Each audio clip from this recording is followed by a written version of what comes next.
집 지키는 개가 주인을 몰라보면 이렇게 주인한테 처맞는 거야!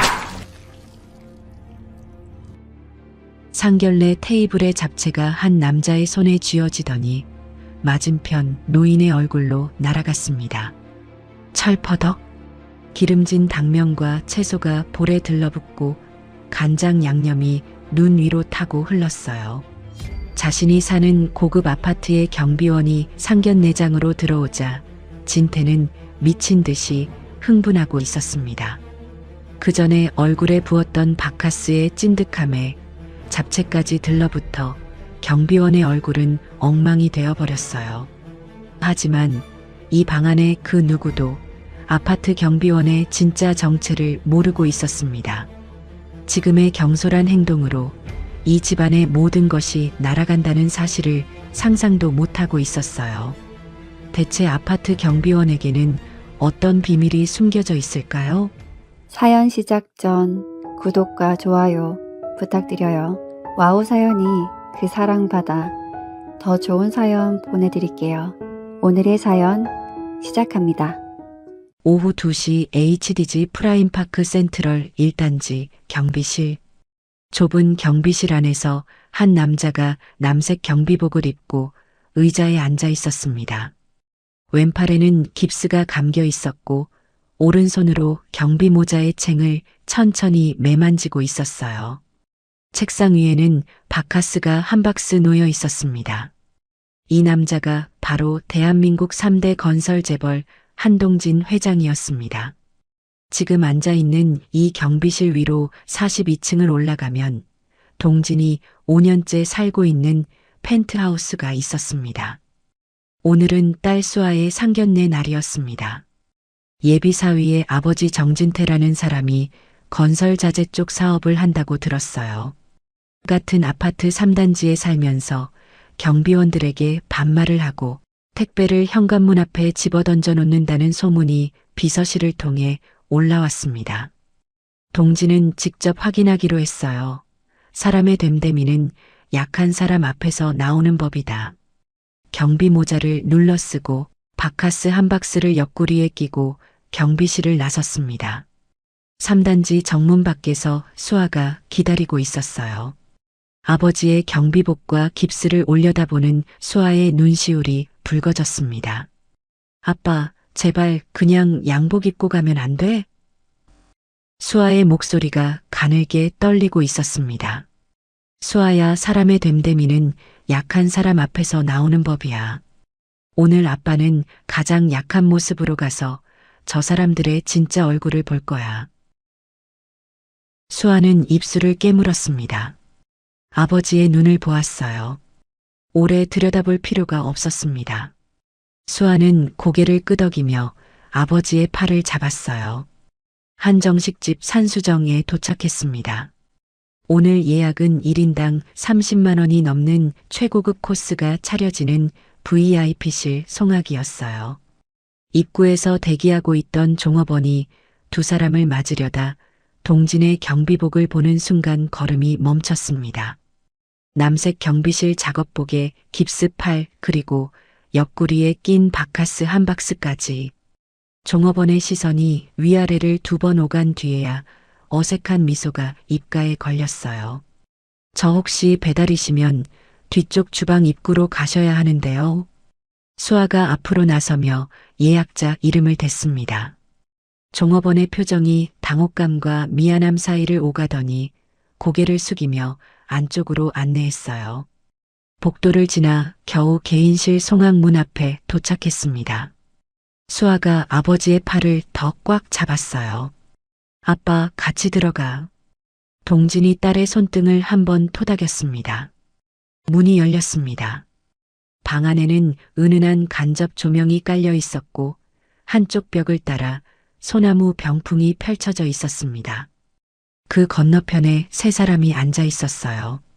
동진이 문을 열고 들어서는 순간 세 사람의 시선이 일제히 짙은 곤색의 동진의 아파트 경비복에 꽂혔습니다. 저건 분명히 자신들이 살고 있는 고급 아파트 HDG 프라임파크의 경비복이었어요. 한쪽이 벌어진 운동화에 왼쪽 어깨에 깁스까지 감겨있는 아파트 경비원 복장의 노인이 상견례장에 들어오자 순간 방 안의 분위기가 급격하게 얼어붙었습니다.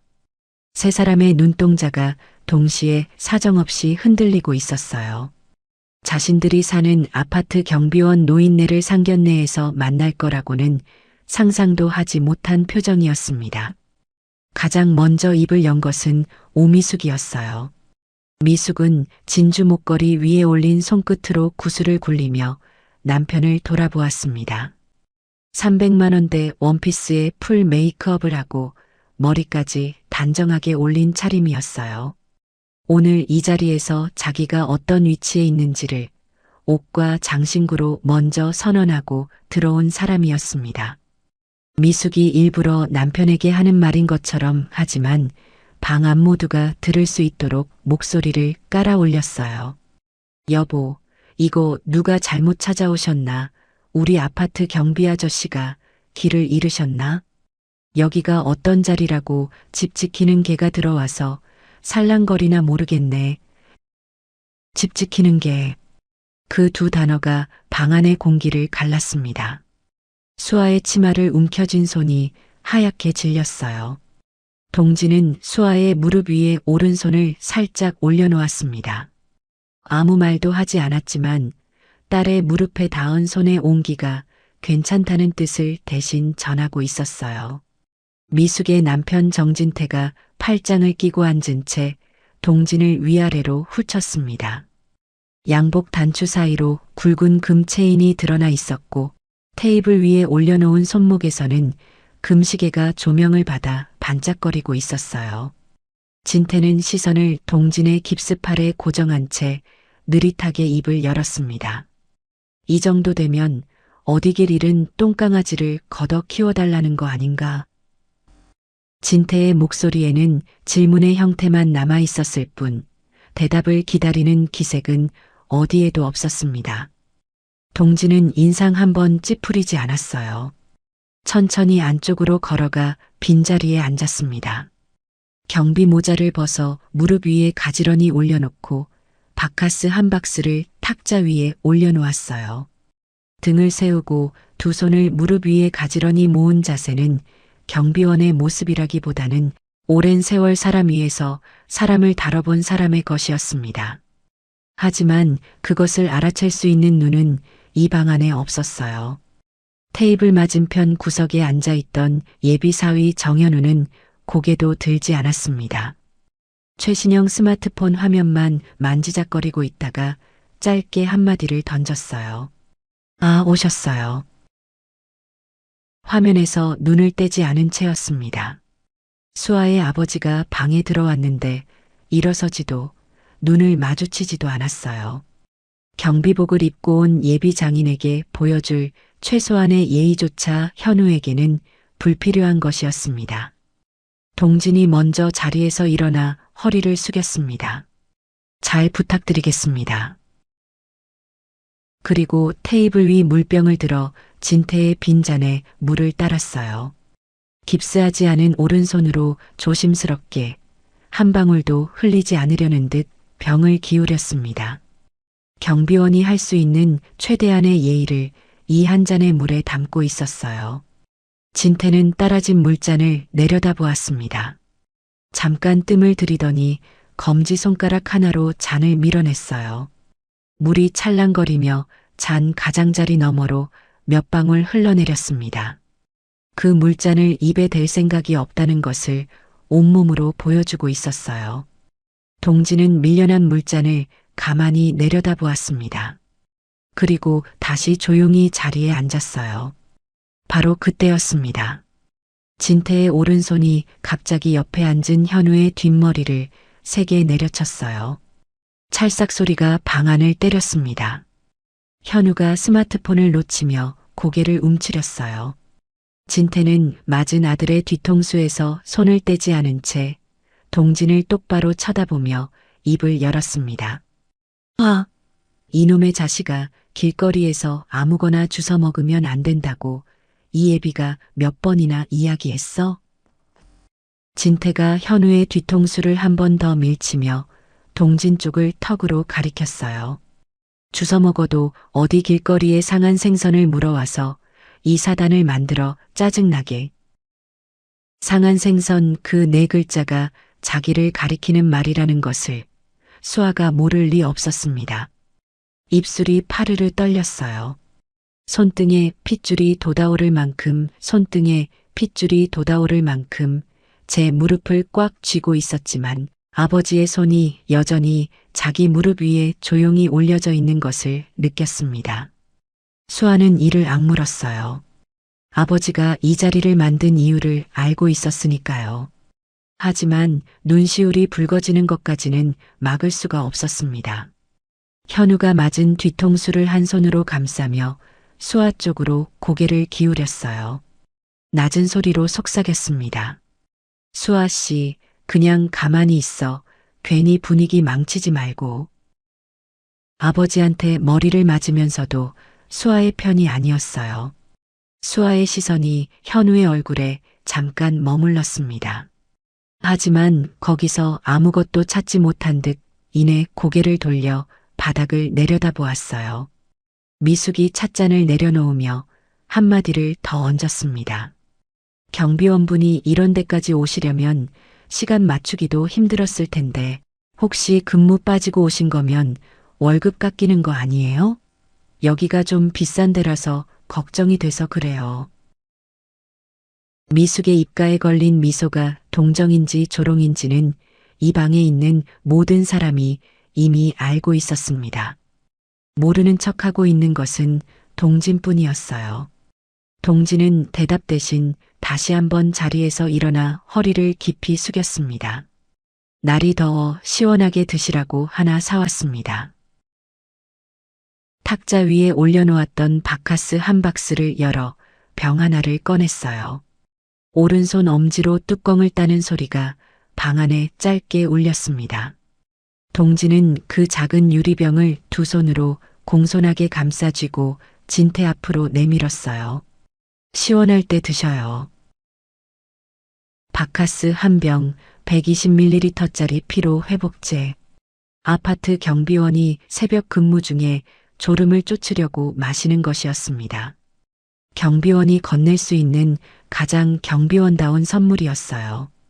진태의 눈이 그 유리병 위에서 멈췄습니다.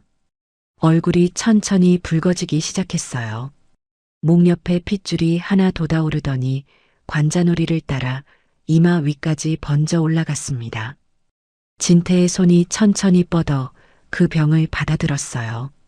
그때까지만 해도 아무도 몰랐습니다. 이 작은 유리병 하나가 오늘 이 방 안의 모든 것을 뒤집어 놓을 거라는 것을요. 진태의 손가락이 바카스 병을 감싸쥐었습니다. 작은 유리병이 진태의 굵은 손 안에서 더 작아 보였어요. 진태의 시선이 병 위의 라벨에 잠깐 머물렀습니다. 이마에 핏줄이 돋아올라 관자놀이까지 번졌고 입술 한쪽이 실룩거리기 시작했어요. 진태가 빈손으로 테이블 위 찻잔을 끌어당겼습니다. 잔에 남아있던 물을 바닥에 비우더니 빈 잔을 동진의 정면에 탁 놓았어요. 그리고 바카스 병을 기울였습니다. 쭈르르 짙은 노란 액체가 하얀 도자기 잔에 채워지는 소리가 방 안에 울렸습니다. 모든 소리가 그 가느다란 물줄기에 빨려 들어간 것처럼 숨소리조차 멈춘 것 같았어요. 파인애플 주스를 닮은 탁한 황색이 도자기 잔에 흰 벽을 타고 올라오는 것을 방 안에 5사람이 모두 바라보고 있었습니다. 진태가 찻잔을 들어 올렸어요. 천천히 눈을 동진에게 고정한 채 마치 건배라도 하듯 잔을 한번 기울여 보이더니 동진의 얼굴을 향해 냅다 끼얹었습니다. 노란 액체가 동진의 이마를 먼저 때렸어요. 눈 위를 타고 양쪽 볼로 갈라져 흘러내렸고 달짝지근하면서도 쌉싸름한 약 냄새가 코끝을 찔러 올라왔습니다. 바카스가 턱끝에서 모이더니 한 방울씩 떨어져 경비복깃을 적셨어요. 노란 얼룩이 남색 원단 위에서 느리게, 아주 느리게 번져나갔습니다. 마치 경비복 자체가 천천히 수치를 입어가는 것처럼요. 동지는 눈 하나 깜짝하지 않았습니다.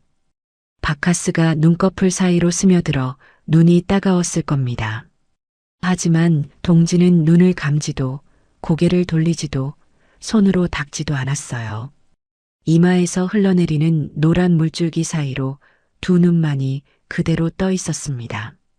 미숙이 한쪽 손으로 입을 가렸어요. 웃음을 참는 것인지 놀란 것인지 하지만 손가락 사이로 입꼬리가 올라가 있는 것이 보였습니다.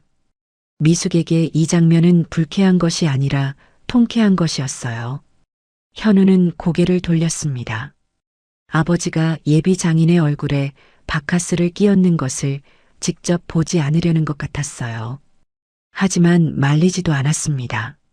스마트폰을 꺼내 화면을 켰어요. 그것이 현우가 이 상황에서 할 수 있는 전부였습니다.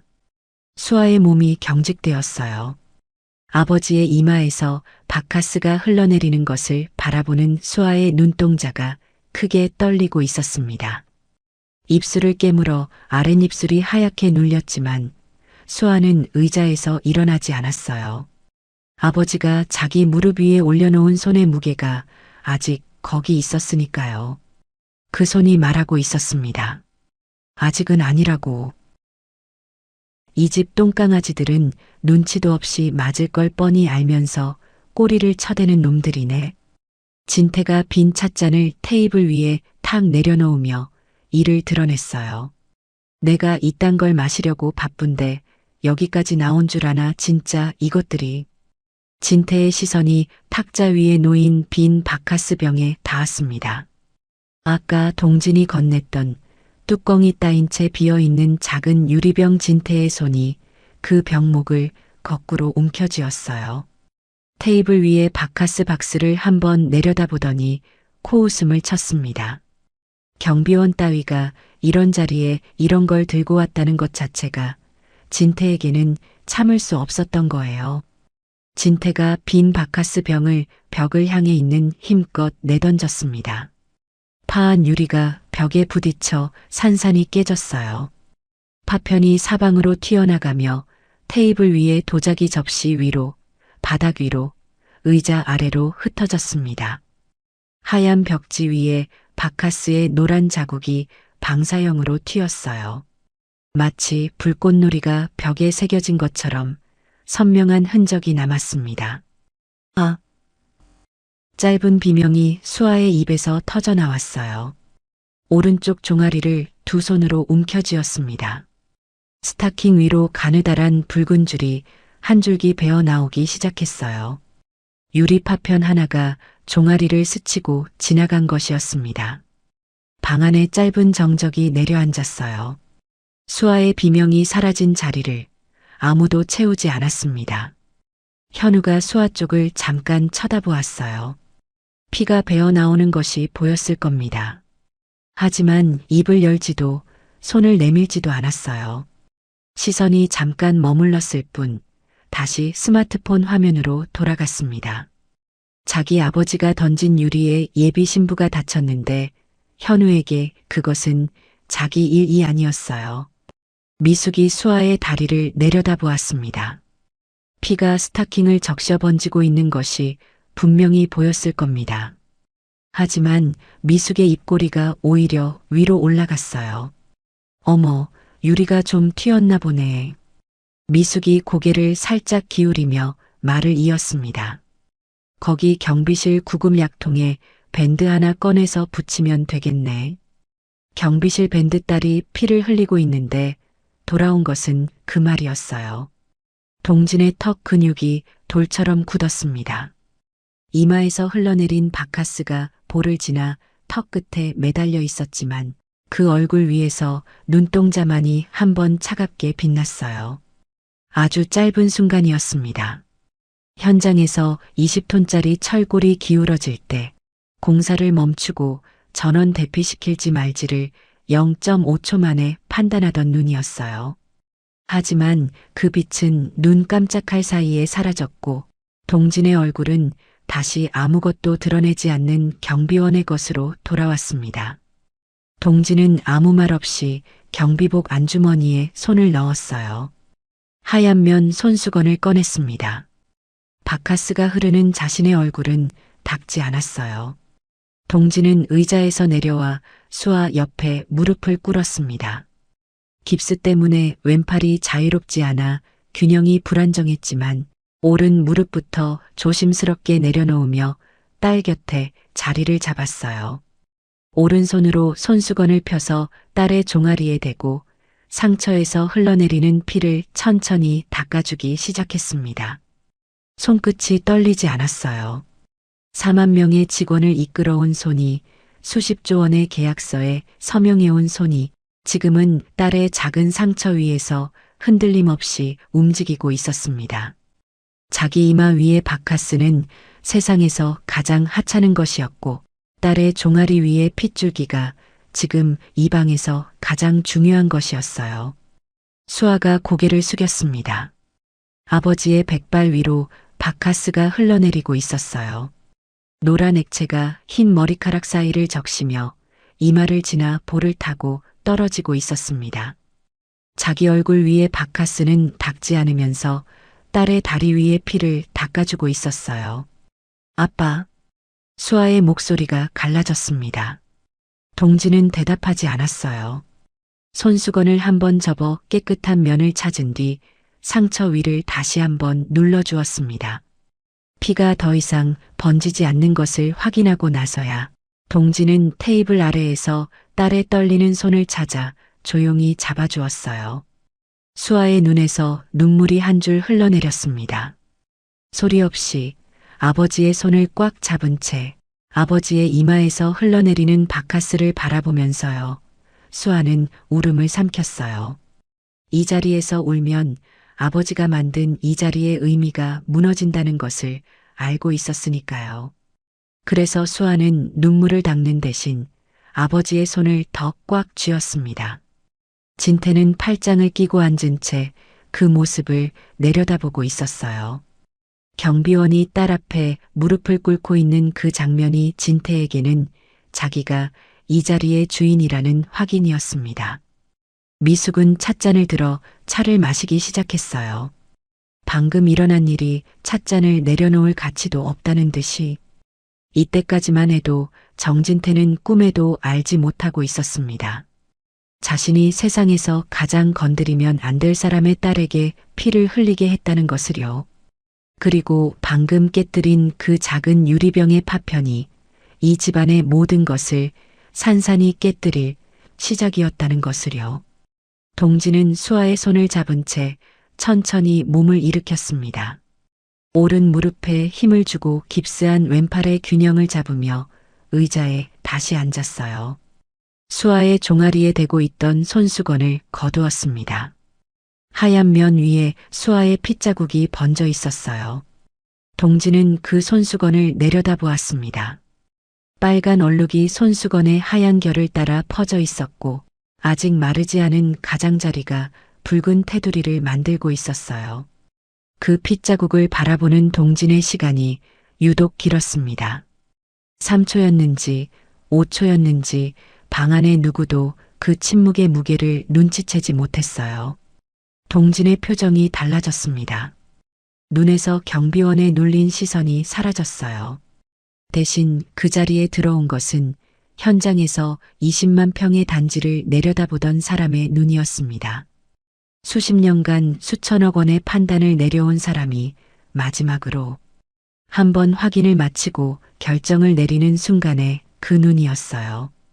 이마 위에 아직 바카스의 노란 자국이 마르지 않은 채 남아 있었지만 그 아래로 드러난 눈빛은 더 이상 경비원의 것이 아니었습니다. 동진이 고개를 들어 진태를 바라보았어요. 내 딸의 다리에서 피가 났습니다.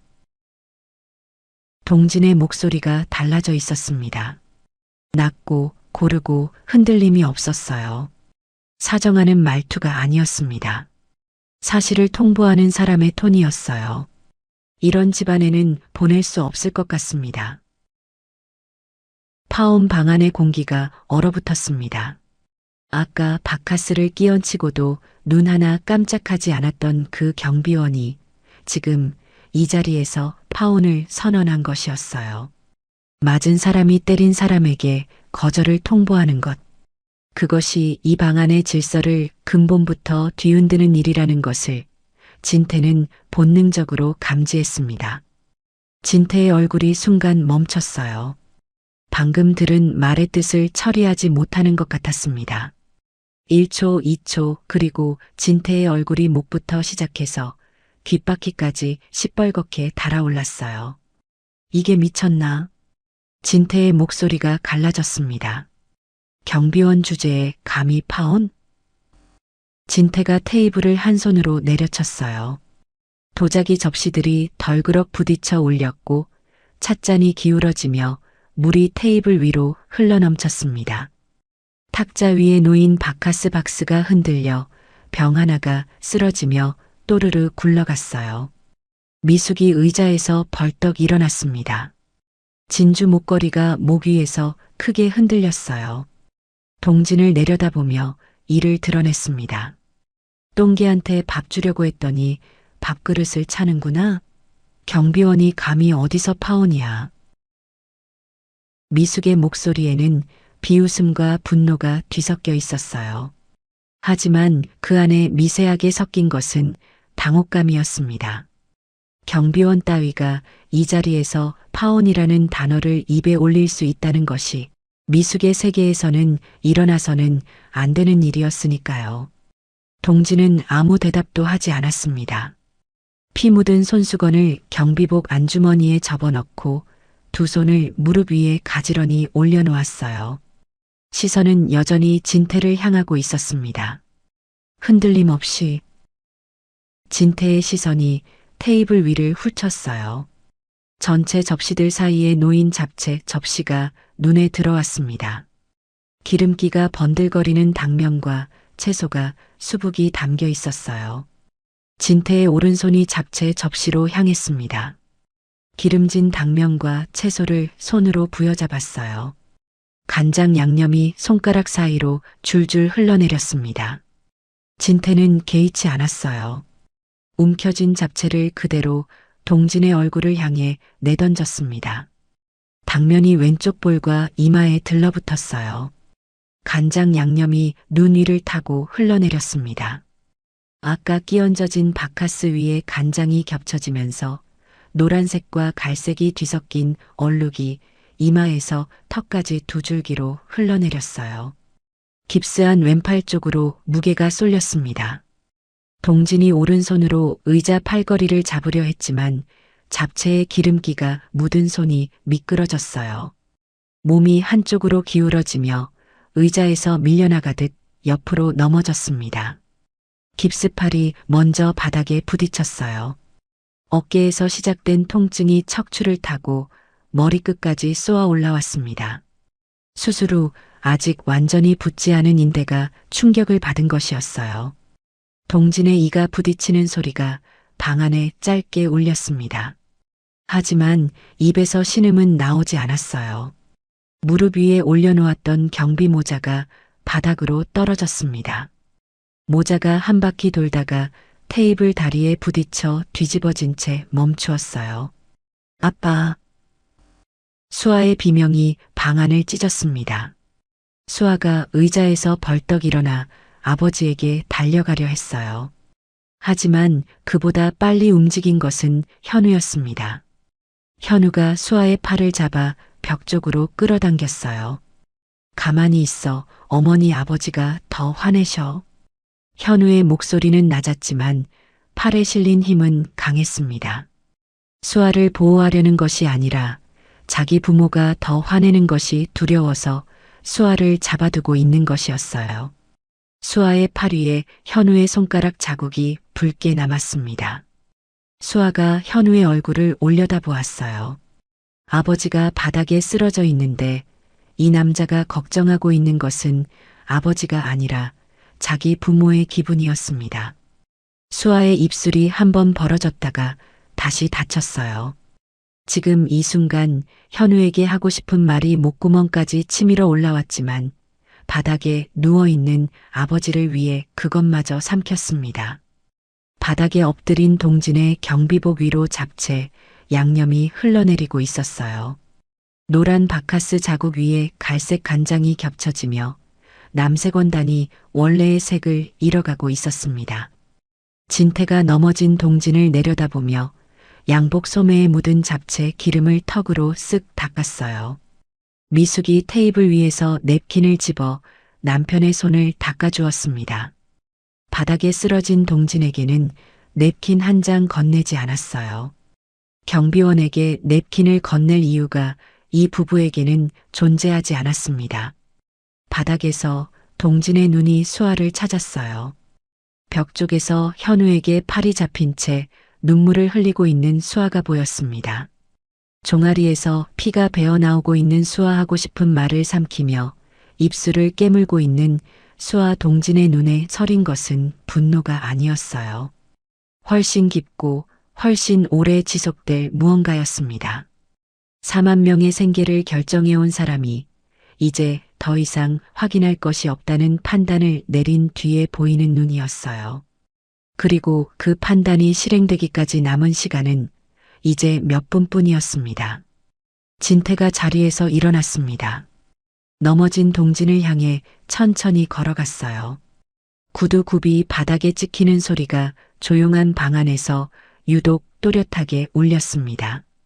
한 걸음 두 걸음 바닥에 엎드려 있는 동진의 곁에 섰어요. 위에서 아래로 내려다보는 시선이었습니다. 서 있는 사람과 바닥에 누운 사람 사이의 거리가 이 순간만큼은 이 세상 모든 거리보다 멀어 보였어요. 진태의 손이 탁자 위에 놓인 바카스 박스로 향했습니다. 상자 안에서 병 2개를 꺼냈어요. 오른손 엄지로 첫 번째 병의 뚜껑을 딴 뒤 곧이어 두 번째 병도 따냈습니다. 쉭, 쉭 뚜껑 따이는 소리가 2번 울렸어요. 진태가 바닥에 엎드린 동진의 머리 위로 몸을 숙였습니다. 두 병을 동시에 기울였어요. 노란 액체가 동진의 백발 위로 쏟아져 내렸습니다. 흰 머리카락 사이를 적시며 두피를 타고 퍼져나갔어요. 이마를 지나 눈 위를 가로질렀고 귀 뒤를 돌아 목덜미 아래로 흘러내렸습니다. 경비복귀 안으로 스며든 바카스가 등줄기를 타고 등 아래까지 적셨어요. 달짝지근하면서도 쌉싸름한 냄새가 동진의 머리 전체를 감쌌습니다. 바닥 위에 노란 웅덩이가 조금씩 번져나갔어요. 이런 거 많이 드시고 한눈 팔지 말고 집이나 잘 지키세요. 진태의 목소리에는 분노 대신 여유가 돌아와 있었습니다. 경비원이 파혼이라는 말도 안 되는 소리를 했지만 지금 이 바닥에 누워있는 꼴을 보니 다시 제자리로 돌아온 것 같다는 표정이었어요. 진태에게 이 장면은 질서가 회복되는 장면이었습니다. 빈 병 2개를 탁자 위에 내려놓는 소리가 탁, 탁 울렸어요. 방 안에 짧은 정적이 내려앉았습니다. 미숙이 자리에 앉은 채 고개를 가볍게 끄덕였어요. 남편이 한 일에 동의한다는 뜻이었습니다. 진주 목걸이를 만지작거리는 손끝에는 미동도 없었어요. 찻잔을 집어들어 한 모금 마셨습니다. 바닥에 바카스를 뒤집어 쓴 경비원이 누워 있는데 차를 마시는 것이 미숙에게는 아무렇지도 않은 일이었어요. 이 부부에게 바닥에 쓰러진 경비원은 이미 사람이 아니었습니다. 현우는 벽 쪽에 서서 수아의 팔을 잡은 채 고개를 숙이고 있었어요. 아버지가 예비 장인의 머리 위에 바카스를 붓는 것을 직접 보지 않으려는 것 같았습니다. 하지만 말리지도 나서지도 않았어요. 현우의 존재 방식은 언제나 그랬습니다. 보지 않으면 자기 잘못이 아닌 것이 되었으니까요. 수아는 소리 없이 울고 있었습니다. 현우의 손에 팔이 잡힌 채 아버지의 백발 위로 바카스가 흘러내리는 것을 두 눈으로 지켜보아야 했어요. 입술을 꽉 깨물고 있었지만 턱이 떨려서 이가 부딪히는 소리가 났습니다. 수아는 그 소리조차 삼키려고 두 손으로 입을 막았어요. 울음이 새어나가면 아버지의 계획이 무너진다는 것을 알고 있었으니까요. 하지만 손가락 사이로 숨소리가 끊어지며 새어나왔습니다. 진태가 다시 동진 곁으로 다가갔습니다. 이번에는 더 가까이 진태의 구두 끝이 동진의 깁스한 어깨 위에 올라갔어요. 그리고 체중을 실어 천천히 눌러내리기 시작했습니다. 세상이 멈추는 것 같았습니다. 어깨에서 시작된 통증이 쇄골을 타고 목 뒤로 올라갔어요. 거기서 갈라져 한쪽은 척추를 따라 등 아래로 내려가고 한쪽은 두개골 뒤를 감싸며 머리끝까지 쏘아 올라왔습니다.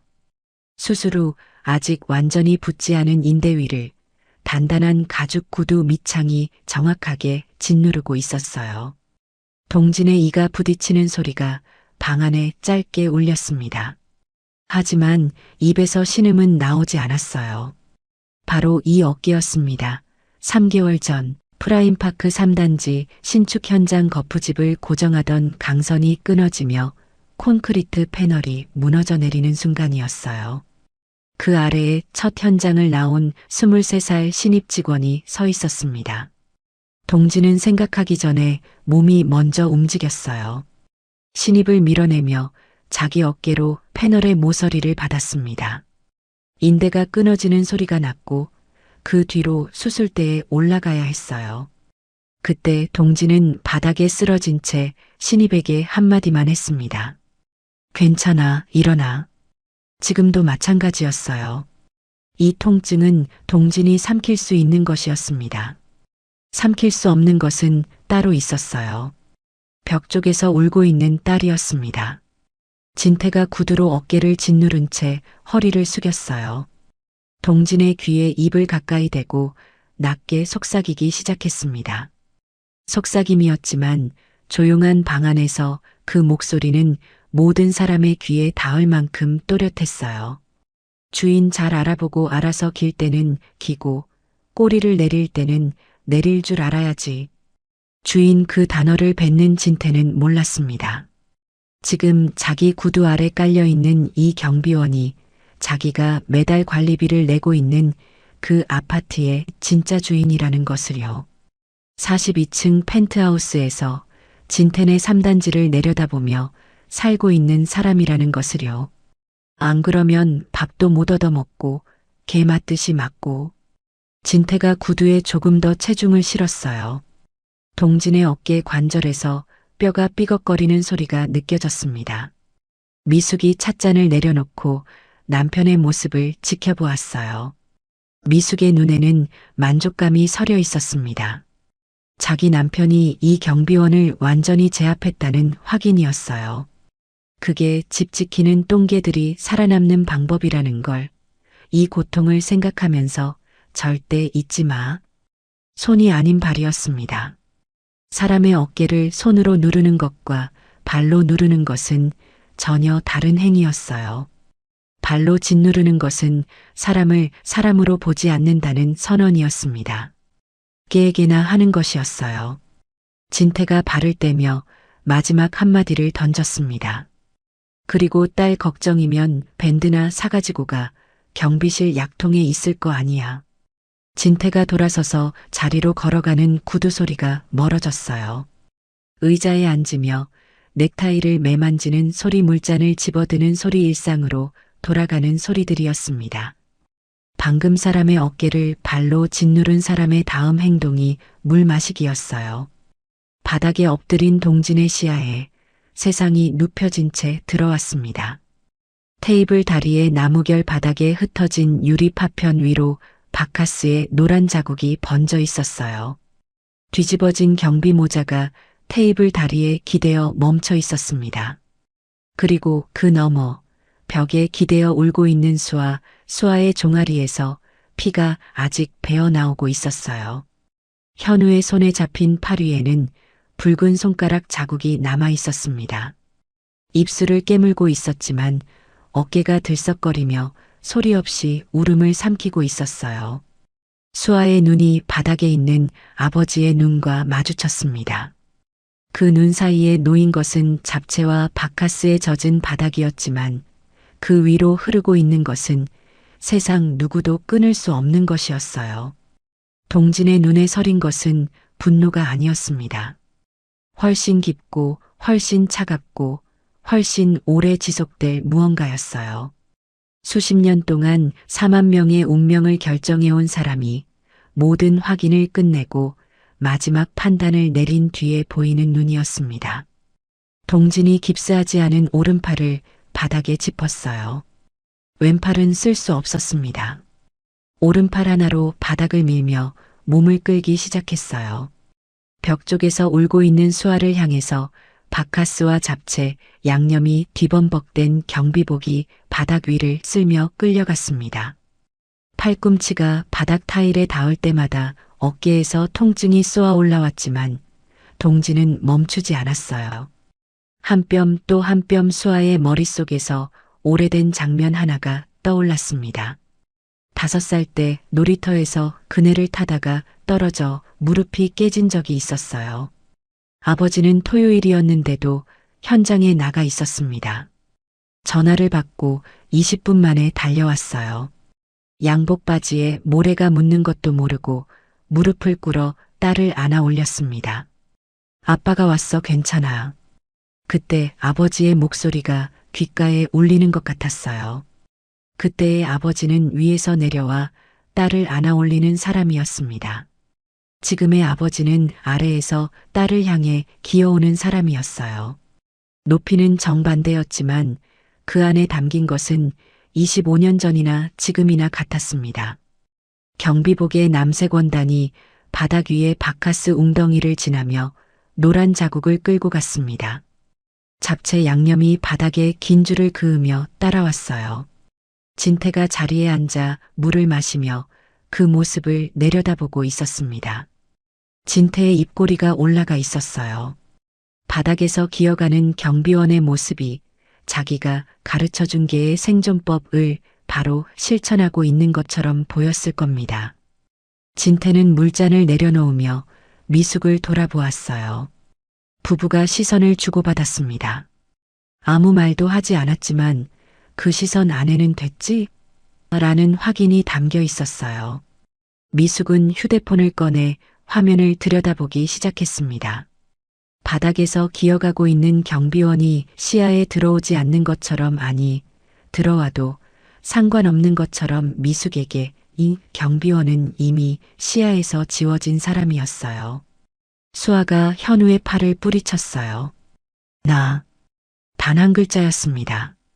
하지만 그 한 글자에 담긴 것은 지금까지 삼켜왔던 게 도, 상한 생선도, 밴드도, 가만히 있어, 도, 그 모든 말보다 무거웠어요.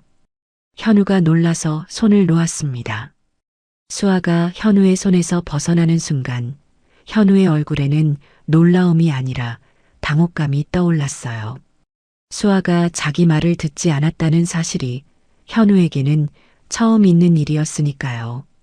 수아가 바닥으로 주저앉으며 아버지에게 달려갔습니다. 무릎으로 기듯 미끄러지며 아버지의 뻗은 오른손을 두 손으로 움켜쥐었어요. 수아의 치마에 바닥에 바카스가 베어들었지만 아랑곳하지 않았습니다. 아빠, 아빠. 수아의 목소리가 갈라지고 또 갈라졌습니다. 동진이 바닥에 엎드린 채 딸의 손을 꽉 잡아주었어요. 바카스의 젖은 얼굴 위로, 잡채가 들러붙은 볼 위로, 말라가는 간장 자국 위로 아버지의 눈만이 또렷하게 떠 있었습니다. 그리고 낮은 목소리로 이 방에서 오늘 처음으로 경비원이 아닌 아버지의 말투로 입을 열었어요. 수아야, 아빠가 미안하다. 동진의 목소리가 잠깐 떨렸습니다. 아주 잠깐하지만 곧 다시 가라앉았어요. 현장만 돌아다니느라 내게 사람 고르는 눈을 못 길러줬구나. 그 한마디 안에 모든 것이 담겨 있었어요. 이런 집안에 딸을 보낼 뻔한 것에 대한 사과였고, 이제 확인은 끝났다는 선언이었고, 앞으로 무슨 일이 벌어질지에 대한 예고이기도 했습니다. 세 가지가 한 문장 안에서 겹쳐 울리고 있었어요. 수아가 아버지의 손을 잡은 채 소리 없이 울었습니다. 눈물이 아버지의 손등 위로 떨어졌어요. 동진은 딸의 손을 놓지 않은 채 바닥에 엎드린 그 자세 그대로 딸의 손등을 엄지로 천천히 쓸어주었습니다. 진태는 물잔을 내려놓으며 코웃음을 쳤어요. 파혼이고 뭐고 됐으니까 이제 그만 치우고 나가. 경비원 월급에 이 방 1시간도 못 벌잖아. 미숙이 휴대폰에서 눈을 떼며 맞장구를 쳤습니다. 저꼴로 기어다니면서 파혼일에 웃기지도 않네. 두 사람은 웃고 있었어요. 바닥에서 딸의 손을 잡고 있는 이 경비원이 자기들의 삶 전체를 손바닥 위에 올려놓을 수 있는 사람이라는 것을 전혀 모른 채 하지만 이 방 안에서 한 사람만은 이미 알고 있었습니다. 바닥에 엎드린 채 딸의 손을 잡고 있는 동진, 그 사람만은요. 이제 경비복의 시간은 끝났고 다른 시간이 시작되려 하고 있었어요. 동진이 수아의 손을 잡은 채 천천히 상체를 일으켰습니다. 완전히 일어서지는 않았어요. 바닥에 앉은 채 등을 의자에 기대고 딸 곁에 머물렀습니다. 안주머니에서 손수건을 다시 꺼냈어요. 아까 수아의 피를 닦았던 붉은 얼룩이 번진 하얀 면 손수건이었습니다. 깨끗한 면을 찾아 접은 뒤 수아의 종아리 상처 위를 다시 한번 조심스럽게 눌러주었어요. 딸의 상처를 닦는 손끝은 떨리지 않았습니다. 하지만 눈빛이 달라지고 있었어요. 바카스에 젖은 이마 아래로 동진의 눈에 시퍼런 서리가 내리기 시작했습니다. 천천히, 아주 천천히 겨울 새벽 철골 위에 내리는 성해처럼 한 올 한 올 얼어가고 있었어요. 입가에 걸린 경비원의 온순한 표정은 아직 그대로였지만 눈만은 이미 다른 사람의 것이었습니다. 아직 이 방 안에 누구도 그 변화를 눈치채지 못했어요. 동진이 바닥을 훑었습니다. 아까 넘어지면서 경비복 주머니에서 빠져나온 것들이 의자 아래에 흩어져 있었어요. 지갑 하나, 차키 하나, 동진은 오른손으로 그것들을 주워 올렸습니다. 아무렇지 않은 듯 마치 떨어뜨린 동전을 줍듯 자연스럽게 테이블 위에 올려놓았어요. 그리고 수아의 피가 묻은 손수건을 그 위에 살짝 덮어놓았습니다. 완전히 덮이지는 않았어요. 손수건의 하얀 면이 지갑과 차키 위에 걸쳐져 있었지만 한쪽 끝이 살짝 들려 있었습니다. 그 틈 사이로 두 가지가 보였어요. 지갑 표면에 새겨진 황금빛 세 글자 HDG 그리고 차키 홀더에 달린 세 갈래 별 모양의 엠블럼이 조명을 받아번쩍이고 있었습니다. 진태의 시선이 거기 멈췄어요. 미숙의 시선도 진태의 눈이 먼저 HDG 세 글자 위에 박혔습니다. 자기 회사 매출의 80%가 집중되어 있는 거래처, 매달 수십억 원어치의 철근과 시멘트를 납품하는 그 건설사의 이름과 같은 세 글자였어요. 진태의 눈썹이 미세하게 움직였습니다. 하지만 경비원이 HDG 지갑을 가지고 있을 리 없었어요. 주워왔겠지 아니면 가짜겠지. 진태의 뇌는 그렇게 정리하려 했습니다. 그런데 마이바흐 키는요? 미숙의 눈은 본능적이었습니다. 명품에 관해서라면 가격을 매기기 전에 진위를 먼저 읽어내는 눈이었어요. 손수건 틈 사이로 보이는 지갑의 가죽결이 시선에 잡힌 순간 미숙의 손가락이 진주 목걸이 위에서 멈추었습니다. 저 결은 양산품에서 나오는 결이 아니었어요. 바느질의 간격, 가죽의 광택, 황금 각인의 깊이 미숙은 3초 안에 읽어냈습니다. 저것은 최소 수천만 원짜리 지갑이었어요. 그리고 옆에 놓인 키홀더의 세 갈래 별 마이바흐 최하 2억이 넘는 차의 키였습니다. 미숙의 시선이 지갑에서 키로, 키에서 바닥에 앉아있는 동진의 경비복으로 왔다 갔다 했어요. 머릿속에서 두 개의 이미지가 겹쳐지려 했지만 겹쳐지지 않았습니다. 바카스에 젖은 경비복을 입고 바닥에 앉아있는 이 남자가 마이바흐를 몰고 HDG 로고가 박힌 지갑을 가진 사람일 리가 없었으니까요. 부부의 몸이 동시에 경직되었습니다. 뭔가 맞지 않다는 느낌이 등줄기를 타고 올라왔어요. 저걸 어디서 주워왔나? 하는 당혹감이 두 사람의 얼굴에 동시에 번졌습니다. 하지만 아직 연결은 되지 않았어요. 경비원과 HDG 사이에 놓인 간극이 너무 컸습니다. 진태의 자존심이 그 연결을 허락하지 않고 있었어요. 바로 그 경직이 이어지는 사이 동진의 경비복 안쪽에서 진동이 울렸습니다. 동진은 안주머니에서 스마트폰을 꺼냈어요.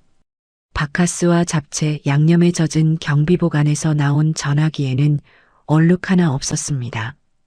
최신형 대화면 진태의 눈이 그 전화기에 머물렀어요. 지갑, 키, 그리고 이제 전화기 세 번째 어긋남이었습니다. 동진이 전화를 받았어요.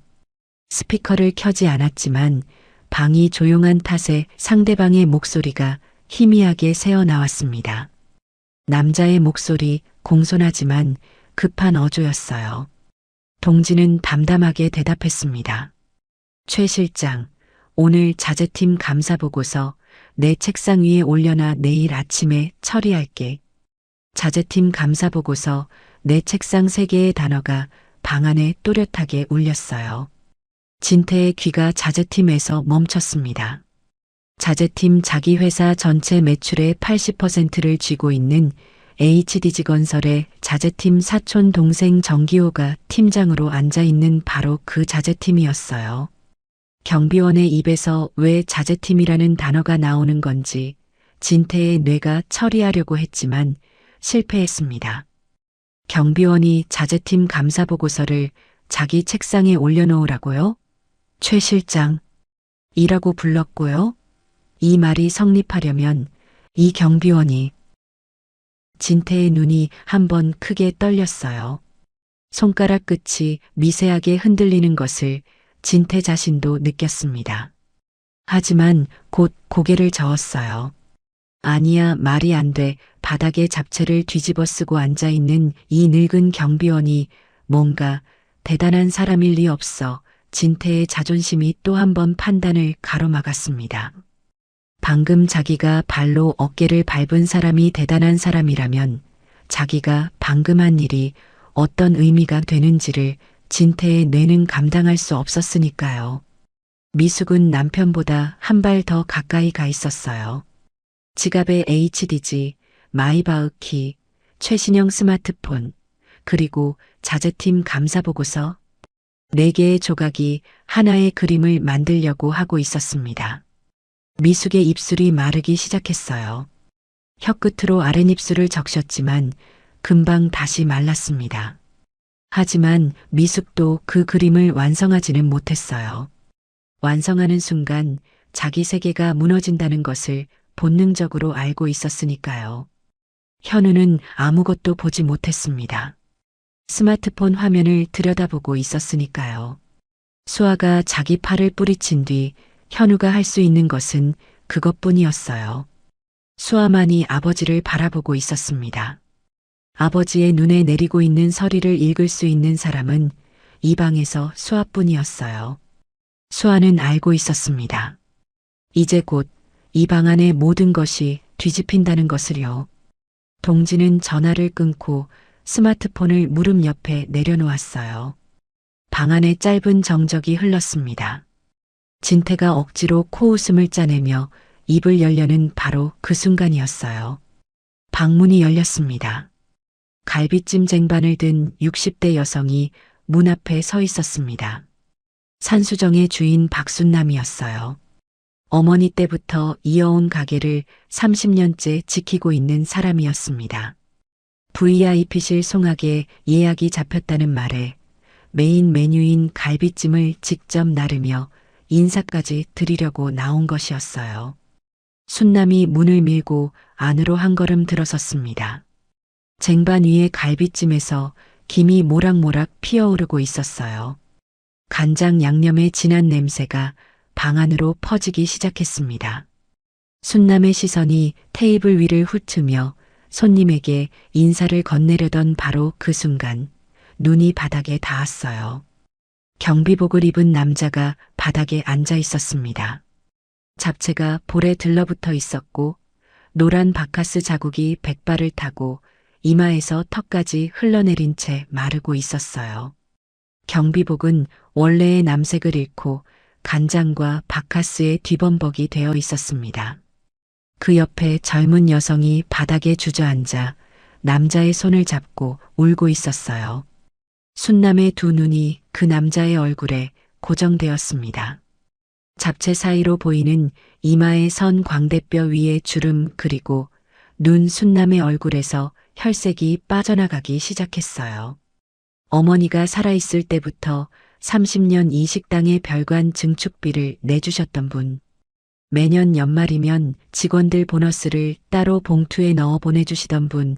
어머니의 장례식에 조화가 아니라 직접 오셔서 절을 하고 가신 분 그 얼굴을 순남이 모를 리 없었습니다. 경비복을 입고 있어도 잡채를 뒤집어 쓰고 있어도 백발 위에 바카스가 흐르고 있어도 순남의 손에서 쟁반이 기울어지기 시작했어요. 갈비찜이 미끄러지며 접시가 쟁반 가장자리를 탔습니다. 순남이 간신히 쟁반을 바로잡았지만 간장 국물이 한쪽으로 넘쳐 손등 위를 적셨어요. 뜨거웠을 겁니다. 하지만 순남은 그 화상을 느끼지 못하는 것 같았어요. 아니요. 순남의 목소리가 떨려 나왔습니다. 회장님, 이게 어떻게 된 일이셔요? 회장님, 그 두 글자가 방 안의 공기를 갈랐습니다. 시간이 멈춘 것 같았어요. 진태의 손에서 물잔이 멈추었습니다. 입으로 가져가던 잔이 허공에서 얼어붙었어요. 물 표면이 흔들리고 있었지만 진태의 몸은 한치도 움직이지 않았습니다. 미숙의 시선이 순남에게서 테이블 위로 돌아갔어요. 손수건 아래로 삐져나와 있는 황금빛 세 글자 HDG 아까는 연결하지 못했던 그 세 글자가 지금 순남의 입에서 나온 회장님 과 하나로 합쳐지는 순간이었습니다. HDG 회장님, HDG 건설 회장님. 미숙의 얼굴에서 핏기가 빠져나갔어요. 300만 원짜리 원피스 안에서 등줄기를 타고 식은 땀이 흘러내리기 시작했습니다.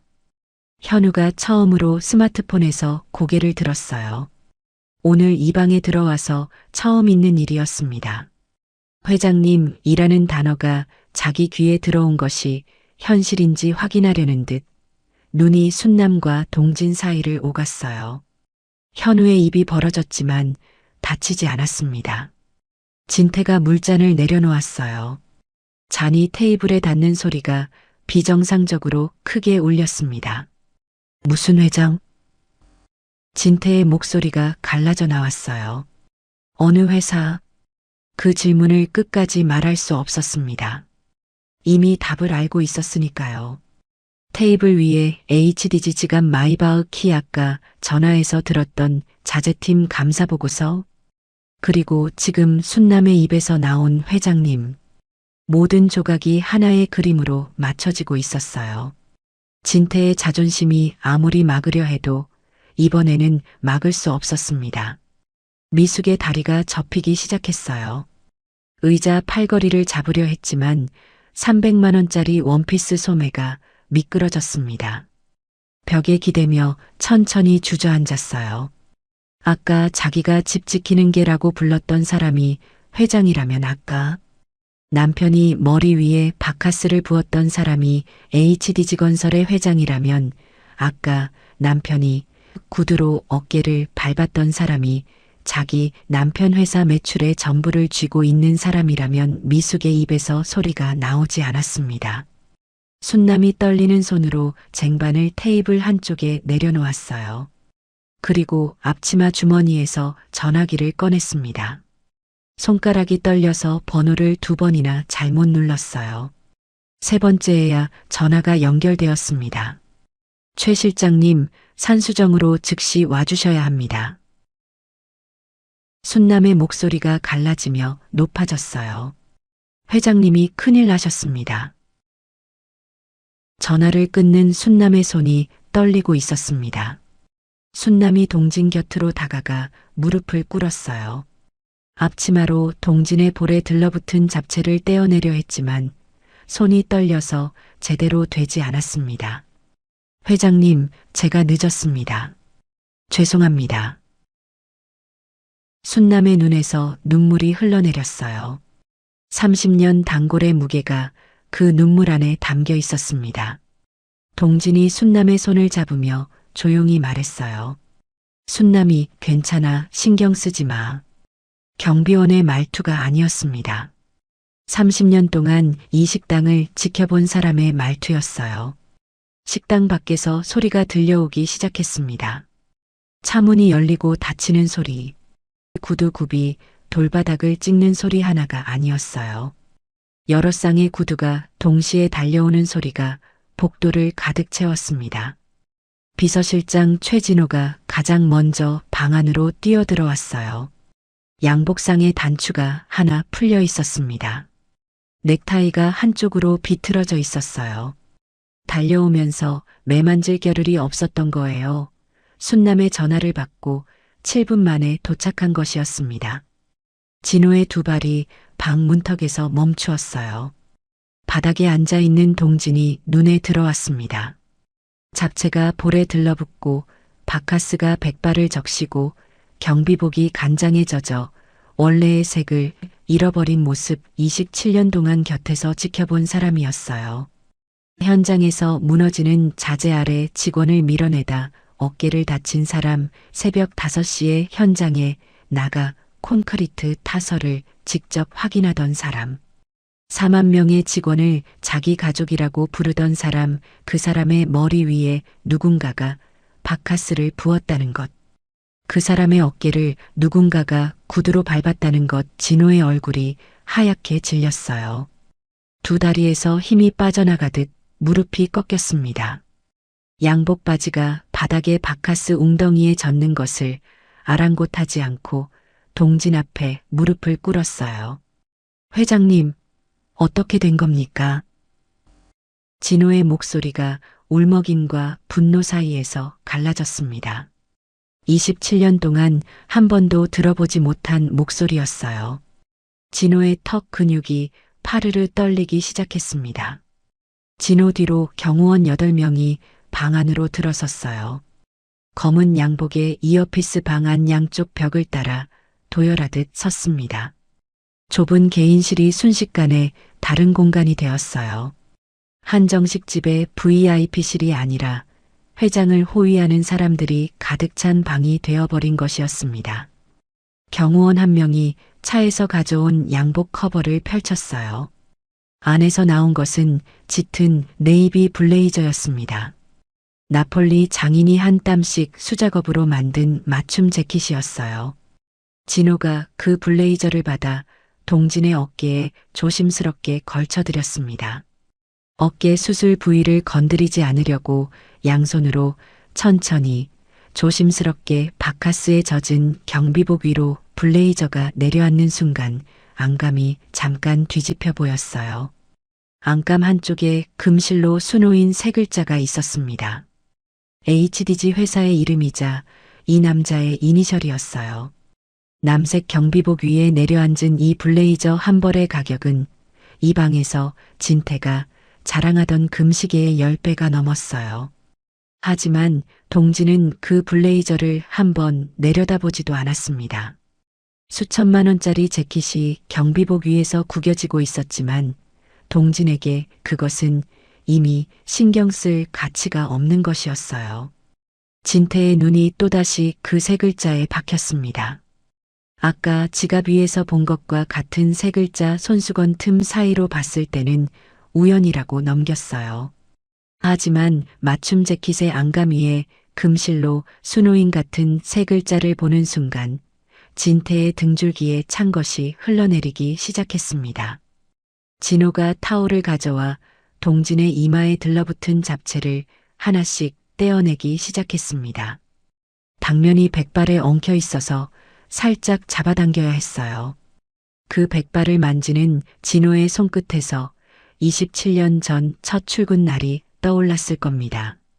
현장 사무실에서 회장이 직접 안전모를 건네주며 우리 회사에 온 걸 환영해라고 했던 날, 그때 회장의 머리카락은 아직 검은색이었어요. 27년이 지나 하얘진 그 머리카락 위에 누군가가 바카스를 부었다는 것, 진호의 손끝이 동진의 백발에 닿을 때마다 타오를 쥔 손가락 마디가 하얗게 변했습니다. 바카스 자국을 눌러 닦아내는 진호의 손은 떨리고 있었어요. 27년 동안 회장의 곁을 지켜온 손이 지금은 참을 수 없는 분노로 떨리고 있었습니다. 동진은 블레이저를 걸친 채 진호를 올려다보았어요. 그리고 태연하게 이 방에서 누구도 예상하지 못한 목소리로 입을 열었습니다. 진호야, 괜찮아. 동진의 입가에 담담한 웃음이 걸렸어요. 이 바카스가 얼마나 귀한 건지 모르는 사람들이 있더라고. 경비원분들이 새벽에 졸음 참으면서 마시는 건데 오늘 세수하는데 써버렸네. 바카스로 세수를 했다는 농담이었어요. 머리 위에 바카스를 쏟아부은 사람이 바로 저기 앉아 있는데 동진은 그것을 농담으로 만들어버렸습니다. 분노하지 않았어요. 울지도 않았어요. 태연하게, 담담하게, 마치 현장에서 비를 맞고 들어온 날 직원들에게 오늘 샤워 공짜로 했네 라고 말하듯 진호는 그 담담함을 견딜 수 없었습니다. 진호가 고개를 돌렸어요. 시선이 진태를 향했습니다. 진태는 의자에 앉은 채 얼어붙어 있었어요. 아까 경비원의 어깨를 구두로 밟았던 그 다리가 지금은 의자 아래에서 미세하게 떨리고 있었습니다. 진호의 입이 열렸어요. 낮지만 방 안 전체를 누르는 목소리였습니다. 당신이 지금 누구 머리 위에 그걸 부은 건지 알아? 진태의 얼굴이 돌처럼 굳었어요. 이 나라 아파트 절반에 이분 이름이 새겨져 있어 당신이 살고 있는 그 집도 당신이 밟고 서 있는 이 바닥도. 진호의 시선이 진태의 구두로 내려갔습니다. 아까 동진의 어깨를 밟았던 그 구두 4만 명이 매일 아침에 이분 때문에 출근을 하는 거야. 당신 회사에 철근 납품하는 계약서에도 이분 도장이 찍혀 있어. 마지막 문장이 진태의 머리를 때렸어요. 철근 납품 자기 회사 이분 도장 그 세 개가 하나로 합쳐지는 순간 진태의 몸에서 모든 힘이 빠져나갔습니다. 진태의 다리가 접혔어요. 의자에서 미끄러지듯 바닥으로 내려앉았습니다. 서 있을 수가 없었어요. 앉아 있을 수도 없었습니다. 몸이 말을 듣지 않았어요. 아까 자기가 구두로 밟았던 그 바닥 위에 지금 자기 무릎이 닿아 있었습니다. 미숙은 벽에 기대어 앉은 채 양손으로 입을 막고 있었어요. 아까 집 지키는 개라고 불렀던 그 입으로 지금은 숨소리조차 내지 못하고 있었습니다. 300만 원짜리 원피스가 벽에 쓸리며 구겨지고 있었지만 미숙에게 그런 것은 이제 아무 의미가 없었어요. 현우는 벽에 등을 붙인 채 한 발짝도 움직이지 못하고 있었습니다. 스마트폰이 손에서 빠져 바닥에 떨어졌지만 주울 생각을 하지 못했어요. 아까 가만히 있어 어머니 아버지가 더 화내셔라고 수아의 팔을 잡아 끌었던 그 손이 지금은 제 몸을 지탱하는 것조차 힘들어 보였습니다. 방 안에서 서 있는 사람은 경호원뿐이었어요. 아까까지 이 방의 주인이었던 세 사람은 모두 바닥에 내려가 있었습니다. 동진만이 블레이저를 걸친 채 바닥에 앉은 그 자세 그대로 흔들림 없이 앞을 바라보고 있었어요. 동진이 몸을 일으켰습니다. 이번에는 바닥에 앉는 것이 아니었어요. 깁스한 왼팔은 여전히 움직이지 않았지만 오른손으로 테이블 모서리를 짚고 천천히 두 발로 섰습니다. 진호가 팔을 내밀었지만 동진이 고개를 저었어요. 스스로 섰습니다. 깁스는 진짜였어요. 어깨 수술도 진짜였습니다. 하지만 걷는 데는 문제가 없었어요. 처음부터 없었습니다. 블레이저를 걸친 동진이 진태를 내려다보았어요. 아까까지 바닥에서 올려다보던 그 얼굴을 지금은 서서 내려다보고 있었습니다. 같은 방, 같은 사람, 하지만 높이가 바뀌었어요. 이 어깨는 현장에서 무너지는 자재 아래 깔린 신입 직원을 밀어내다 다친 겁니다. 동진의 목소리에는 감정이 없었어요. 사실을 말하는 사람의 톤이었습니다.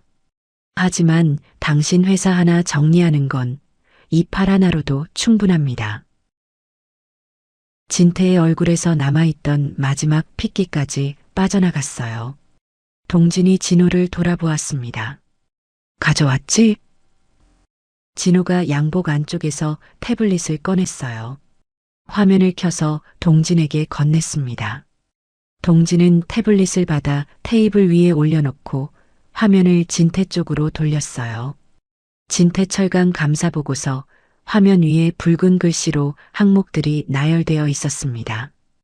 규격 미달 철근 납품 34건, 시멘트 수분 함량 조작 19건, 허위 납품 영수증, 발행 28건, 총 부당이득 추정액 47억 원.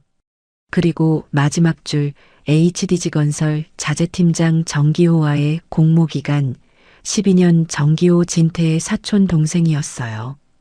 HDG건설 자재팀에 앉아서 12년 동안 형의 회사에 일감을 몰아주고 규격 미달 자재를 눈감아주며 비리를 쌓아온 사람이었습니다. 진태철강 매출의 80%가 이 한 사람의 뒤를 통해 들어오고 있었어요. 진태의 입술이 파르르 떨리기 시작했습니다. 태블릿 화면 위에 숫자들이 흐려지는 건지 자기 눈에 물기가 차는 건지 분간이 되지 않았어요. 미숙은 벽에 기댄 채 태블릿 화면을 보려고 고개를 기울였습니다. 34건, 19건, 28건, 47억 숫자 하나하나가 미숙의 얼굴 위를 지나갈 때마다 300만 원짜리 원피스 안에서 심장이 한 박자씩 빨라지는 것이 느껴졌어요. 동진이 태블릿 화면을 한번 쓸어 다음 페이지를 열었습니다. 납품 계약 전면 해지서 진태철강이 HDG건설에 공급하는 모든 철근, 시멘트, 골재 납품 계약의 즉시 해지 매출의 80%가 하루아침에 사라지는 서류였어요. 그 아래에 또 하나 자재팀장 정기호 즉시 직위 해제 통보서, 그리고 마지막 한 장 국토교통부 및 검찰 동시 고발장, 3장의 문서가 나란히 화면 위에 떠 있었습니다. 경제적 사형 선고와 법적 사형 선고가 동시에 내려지는 순간이었어요. 동진이 진호에게 펜을 받았습니다. 오른손으로 태블릿 위에 서명을 시작했어요. 획 하나하나가 또렷하게 화면 위에 새겨졌습니다. 서명이 완성되기까지 3초 첫 번째 획이 태블릿 위에 그어지는 순간 진태의 손이 바닥 위 자기 무릎을 움켜쥐었어요. 손톱이 바지 원단을 파고들었습니다. 두 번째 획에서 미숙이 벽에 기댄 채 고개를 떨구었어요. 진주 목걸이가 축 늘어지며 쇄골 아래로 내려앉았습니다.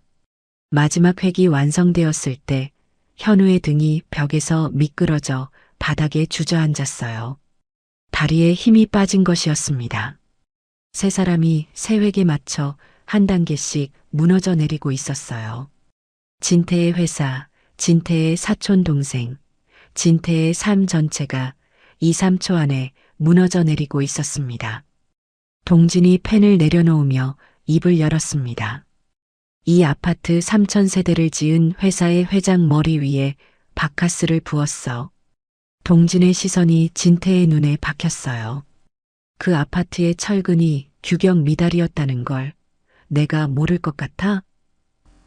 그 한마디가 방 안에 떨어지는 순간 진태의 몸이 앞으로 무너졌습니다. 바닥에서 무릎으로 기어와 동진의 앞에서 고개를 조아렸어요. 이마가 바닥에 닿았습니다. 아까 자기가 구두로 짓누르던 그 어깨의 주인 앞에서, 아까 자기가 바카스를 부었던 그 머리의 주인 앞에서 진태의 이마가 바닥에 닿아 있었어요. 그 다리가 떨리고 있었습니다. 아까 동진의 어깨를 밟았던 바로 그 다리가 회장님, 제가 잘못했습니다. 제가 잠시 미쳤었나 봅니다. 한 번만 용서해 주십시오. 진태의 목소리가 갈라져 나왔어요. 하지만 동진은 그 소리를 듣고 있지 않았습니다. 시선이 이미 다른 곳을 향하고 있었어요. 미숙이 벽에 기대 앉은 채 양손으로 입을 막고 있었습니다. 개라는 단어를 입 밖에 꺼낼 수 있는 상태가 아니었어요. 눈이 진태를 향해 있었지만 눈동자에 초점이 맞지 않았습니다. 남편이 바닥에 이마를 박고 있는 것이 현실인지 확인할 수 없다는 얼굴이었어요. 현우가 벽에서 떨어져 나와 수아에게 달려왔습니다. 수아의 팔을 붙잡았어요. 아까 가만히 있어. 라며 벽으로 끌어당겼던 바로 그 손이었습니다. 수아 씨, 다시 한 번만 생각해줘. 나 잘못했어. 현우의 목소리가 떨리고 있었어요. 눈에 물기가 차 있었습니다. 하지만 그 눈물이 수아를 향한 것인지 자기 앞에 벌어진 상황을 향한 것인지는 이 방에 있는 모든 사람이 알고 있었어요. 수아가 현우의 얼굴을 보았습니다. 오래 들여다보았어요. 찾으려고 했습니다. 이 남자를 처음 만났을 때 좋아했던 것, 함께 웃었던 순간, 결혼을 약속했을 때의 설렘하지만 현우의 얼굴 위에서 수아가 찾은 것은 아무것도 없었어요. 사랑했다고 믿었던 감정이 있던 자리에 텅 빈 구멍 하나만 남아 있었습니다. 수아가 현우의 손목을 잡았어요. 그리고 자기 팔에서 천천히 떼어냈습니다. 현우의 손이 허공에 남겨졌어요. 수아의 팔이 있던 자리에 빈 공기만 잡고 있었습니다. 수아가 테이블 쪽으로 시선을 돌렸어요. 탁자 위에 놓인 바카스 박스가 눈에 들어왔습니다. 남은 병 중 하나를 집어들었어요. 오른손 엄지로 뚜껑을 딸 때 쉭 하는 소리가 방 안에 울렸습니다. 수아가 현우를 올려다보았어요. 현우의 눈이 바카스 병을 보는 순간 크게 벌어졌습니다. 자기 아버지가 이 병 안의 액체를 경비원의 머리 위에 부었던 것을 현우도 보았으니까요. 수아가 병을 기울였습니다. 노란 액체가 현우의 정수리 위로 쏟아져 내렸어요. 이마를 갈라 양쪽 눈 위로 흘러내렸고 코를 타고 턱 끝에서 모여 셔츠 기단으로 스며들었습니다. 달짝지근하면서도 쌉싸름한 냄새가 현우의 머리를 감쌌어요. 현우는 비명도 지르지 못했습니다. 두 손으로 얼굴을 감싸 쥔 채 그 자리에 얼어붙었어요. 아버지가 동진에게 퍼부었던 바로 그 액체가 지금 자기 머리 위에서 같은 온도로 흘러내리고 있었습니다. 수아는 빈 병을 테이블 위에 내려놓았어요. 소리 없이 병이 테이블에 닿는 작은 소리만이 방 안에 울렸습니다. 동진이 수아에게 손을 내밀었어요. 수아가 아버지의 손을 잡았습니다. 두 사람이 방문을 향해 걸어가기 시작했어요.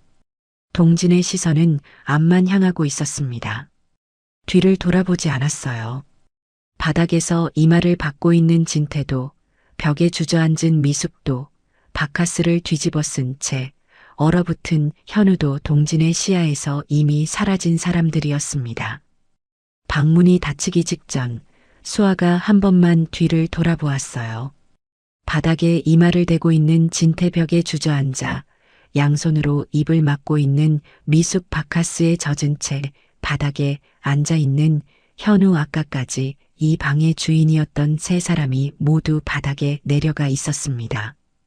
테이블 위에는 반쯤 비어있는 바카스 박스만이 조명 아래 놓여 있었어요. 아까 아버지가 건넨 그 박스였습니다. 경비원의 선물을 받아주지 않았던 사람들 곁에 그 선물만 남아 있었어요. 수아는 고개를 돌렸습니다. 그리고 아버지의 손을 잡고 앞을 향해 걸었어요. 진호가 앞서 문을 열었습니다. 경호원들이 양쪽으로 갈라서며 길을 만들었어요. 복도를 지나 식당 밖으로 나왔어요.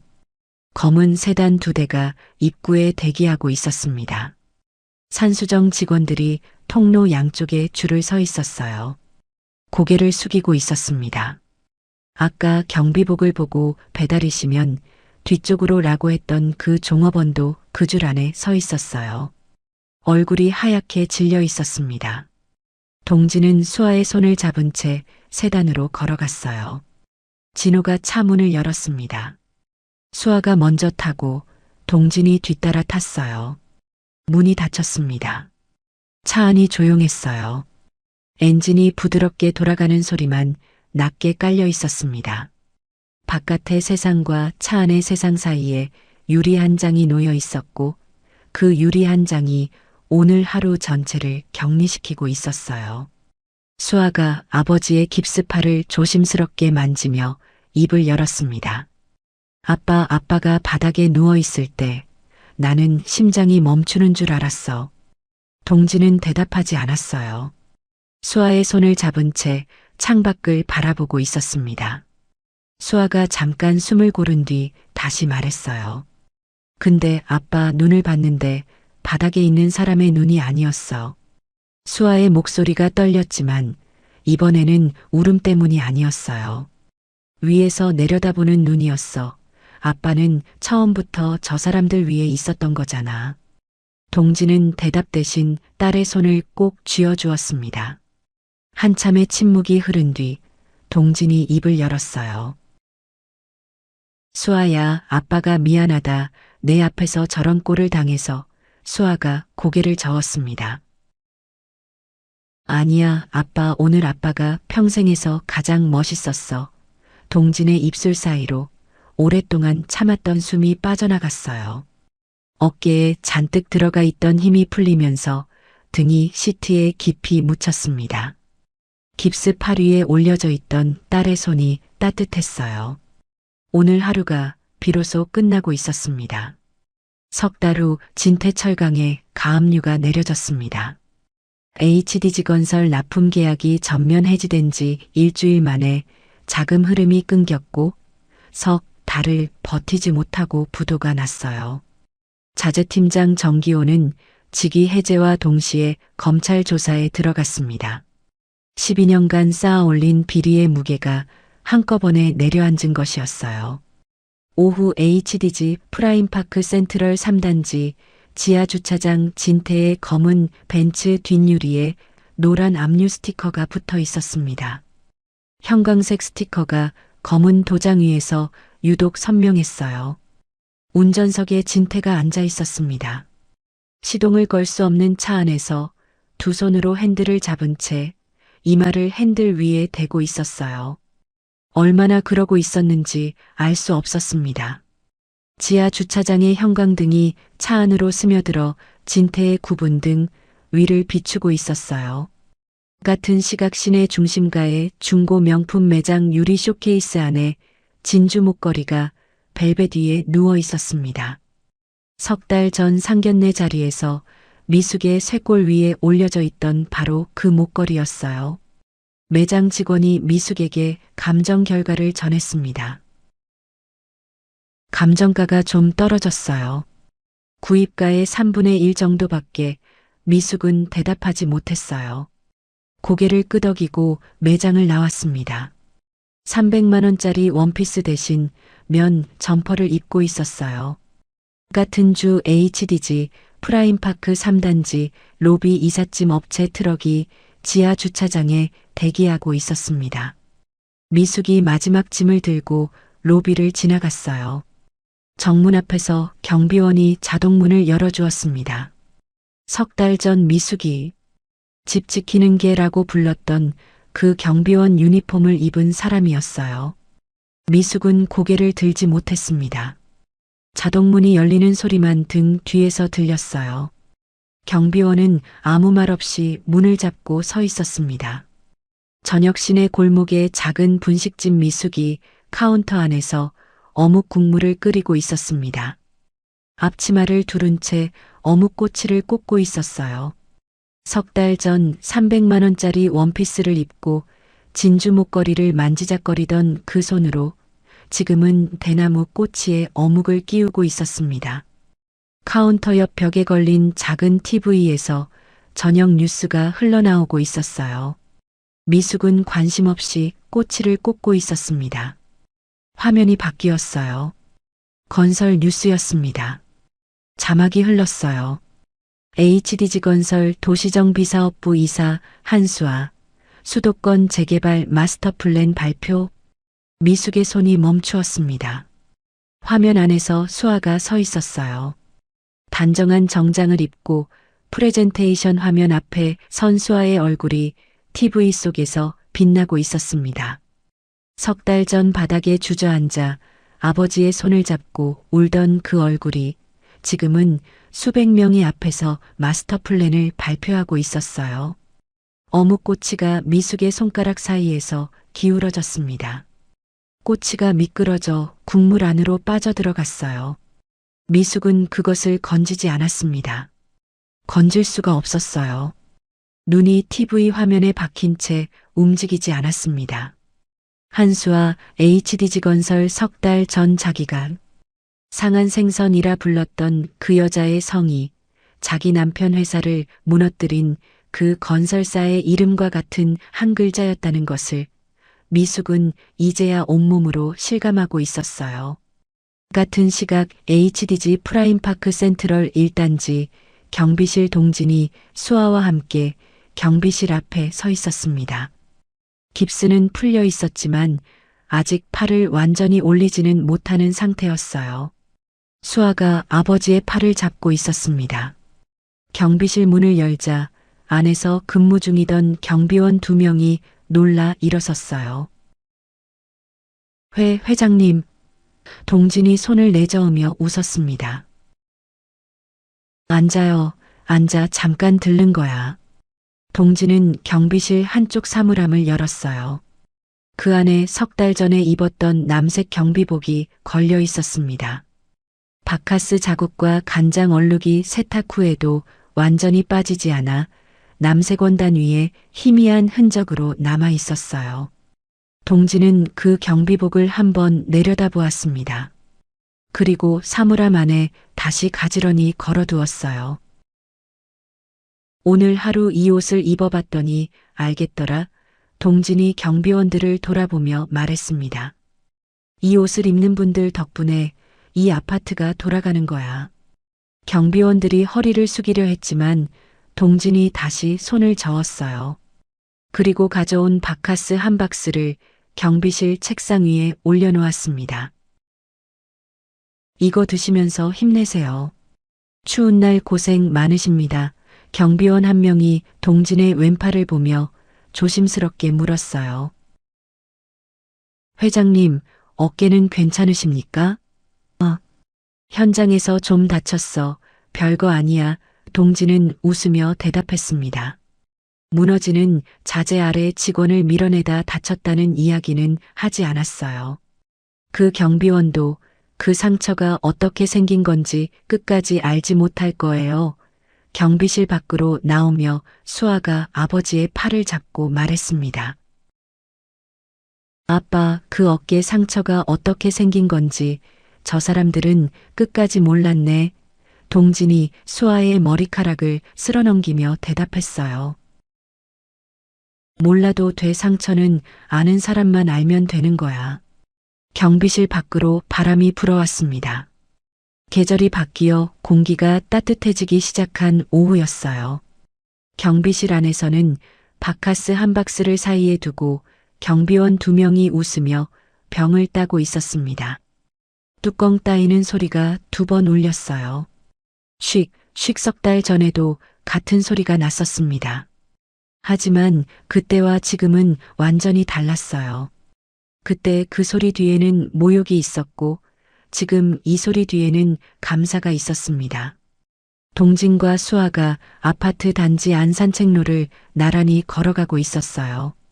깁스가 풀린 왼팔을 아직 조심스럽게 움직이는 아버지의 걸음에 수아가 속도를 맞추고 있었습니다. 누가 보아도 가장 평범하고 가장 따뜻한 오후 풍경이었어요. 살다 보면 누군가의 유니폼만 보고 그 사람을 판단할 때가 있습니다. 경비복을 입었다고, 앞치마를 두르고 있다고, 목발을 짚고 있다고, 그 사람의 전부를 안다고 생각할 때가 있어요. 하지만 진짜 무서운 건 유니폼이 아니라 그 안에 들어있는 사람입니다. 그 순간 한 번만 멈추고 생각해 보시면 좋겠습니다. 지금 내가 보고 있는 것이 저 사람의 경비복인지 아니면 저 사람이 30년 동안 세운 빌딩인지를요. 오늘 이야기는 여기까지입니다. 구독과 좋아요로 마음을 나눠주세요. 여러분의 하루가 늘 따뜻하고